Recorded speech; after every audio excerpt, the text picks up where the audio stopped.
El hipnotizador, Ambrose Bierce. Algunos de mis amigos, que saben por casualidad que a veces me entretengo con el hipnotismo, la lectura de la mente y fenómenos similares, suelen preguntarme si tengo un concepto claro de la naturaleza de los principios, cualesquiera que sean, que los sustentan. A esta pregunta respondo siempre que no los tengo, ni deseo tenerlos.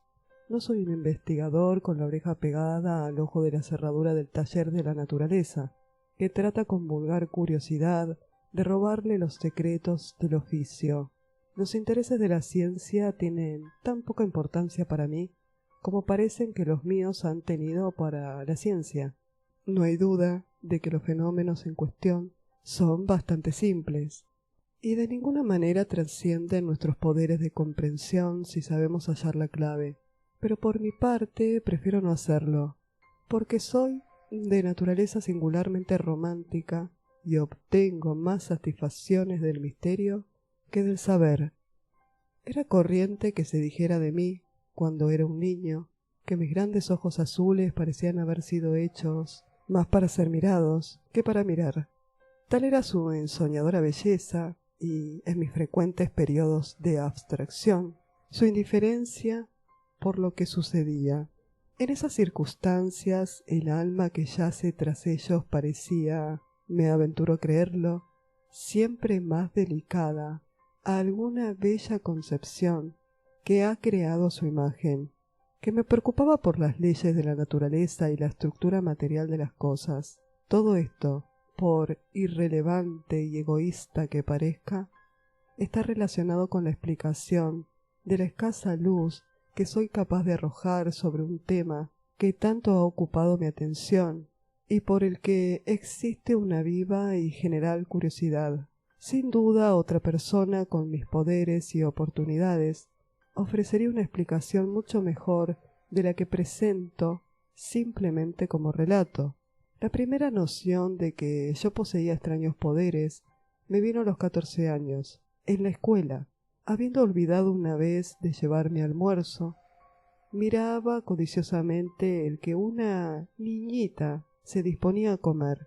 Levantó ella los ojos y se encontraron con los míos, y pareció incapaz de separarlos de mi vista. Luego de un momento de vacilación, vino hacia mí. Con aire ausente y sin una palabra me entregó la canastita con su tentador contenido y se marchó. Con inefable encanto, alivié mi hambre y destruí la canasta, después de lo cual ya no volví a preocuparme de traer el almuerzo. La niñita fue mi proveedora diaria, y no sin frecuencia, al satisfacer con su frugal provisión mi sencilla necesidad. Combiné el placer y el provecho, obligándola a participar del festín, haciéndole engañosas propuestas de viandas que, eventualmente, yo consumía hasta la última migaja. La niña estaba persuadida de haberse comido todo ella, y más tarde, durante el día, sus llorosos lamentos de hambre sorprendían a la maestra y divertían a los alumnos, que le pusieron el sobrenombre de tragaldabas y me llenaban de una paz más allá de lo comprensible. Un aspecto desagradable de este estado de las cosas, en otros sentidos tan satisfactorio, era la necesidad de secreto. El traspaso del almuerzo, por ejemplo, debía hacerse a cierta distancia de la enloquecedora muchedumbre, en un bosque, y me ruborizo en pensar en lo que muchos otros indignos subterfugios, productos de la situación. Como por naturaleza era, y soy, de disposición franca y abierta, esto se iba haciendo cada vez más fastidioso, y si no hubiera sido por la repugnancia de mis padres a renunciar las obvias ventajas del nuevo régimen, hubiera vuelto al antiguo alegremente. El plan que finalmente adopté para librarme de las consecuencias de mis propios poderes despertó un amplio y vivo interés en esa época.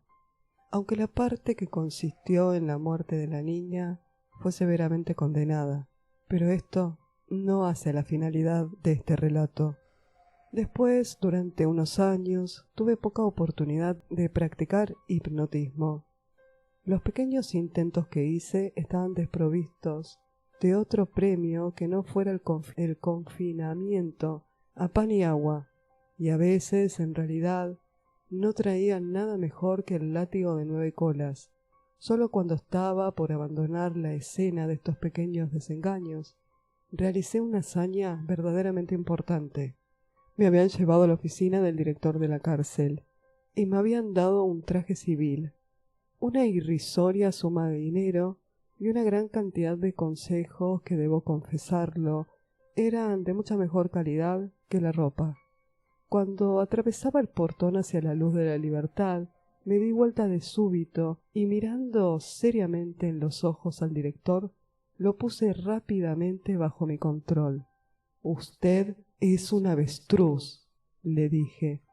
El examen post-mortem reveló que su estómago contenía una gran cantidad de artículos ingestos, la mayor parte de metal o madera, atragantado en el esófago un picaporte, lo que, según el veredicto del jurado, constituyó la causa inmediata de la muerte. Yo era por naturaleza un hijo bueno y afectuoso, pero al retornar al mundo del que tanto tiempo había estado separado, no pude evitar recordar que todas mis penas surgían como un arroyuelo de la tacaña economía de mis padres en aquel asunto del almuerzo escolar, y no tenía razón alguna para creer que se habían reformado. En el camino, entre la colina Soquechas y Sudasfixia, hay unas tierras donde existió una edificación conocida como el rancho de Pete Kiostet, en donde este caballero solía asesinar a los viajeros para ganarse el sustento. La muerte del señor Kiostet y el desvío de casi todos los viajes hacia otro camino ocurrieron tan al mismo tiempo que nadie ha podido decir aún cuál fue la causa y cuál el efecto. De todos modos, las tierras estaban ahora desiertas y el pequeño rancho había sido incendiado hacía mucho. Mientras iba a pie Sudasfixia, el hogar de mi niñez, encontré a mis padres, camino de la colina. Habían atado la yunta y almorzaban bajo un roble, en medio de la campiña. La vista del almuerzo revivió en mí los dolorosos recuerdos de los días escolares y despertó el león dormido en mi pecho. Acercándome a la pareja culpable, que enseguida me reconoció, me aventuré a sugerir que compartiría su hospitalidad. «De este festín, hijo mío», dijo el autor de mis días, con la característica pomposidad que la edad no había marchitado, «no hay más que para dos. No soy, eso creo, insensible a la llama hambrienta de tus ojos, pero...» Mi padre nunca completó la frase. Lo que equivocadamente tomó por llama del hambre no era otra cosa que la mirada fija del hipnotizador. En pocos segundos estaba a mi servicio. Unos pocos más bastaron para la dama, y los dictados de un justo reconocimiento pudieron ponerse en acción. «Antiguo padre», dije, «imagino que ya entiendes que tú y esta señora no son ya lo que eran». «He observado un cierto cambio sutil», fue la dudosa respuesta del anciano caballero, «quizás atribuible a la edad». «Es más que eso», expliqué, «tiene que ver con el carácter, con la especie. Tú y la señora son en realidad dos potros salvajes y enemigos». «Pero John», exclamó mi querida madre, «¿no quieres decir que yo...?»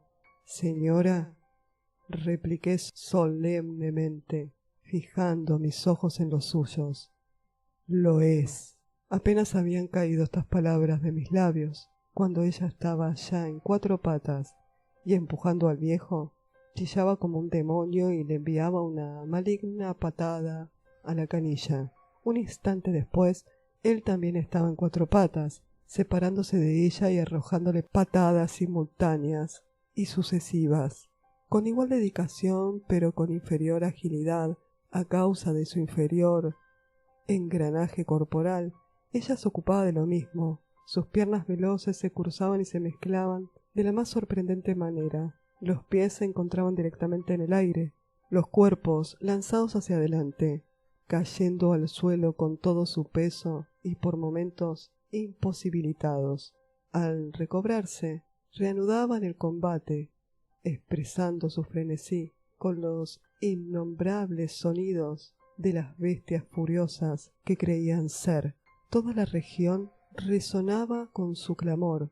Giraban y giraban en redondo y los golpes de sus pies caían como rayos provenientes de las nubes. Apoyados en las rodillas se lanzaban hacia adelante y retrocedían, golpeándose salvajemente con golpes descendentes de ambos puños a la vez, y volvían a caer sobre sus manos, como incapaces de mantener la posición erguida del cuerpo. Las manos y los pies arrancaban del suelo pastos y guijarros.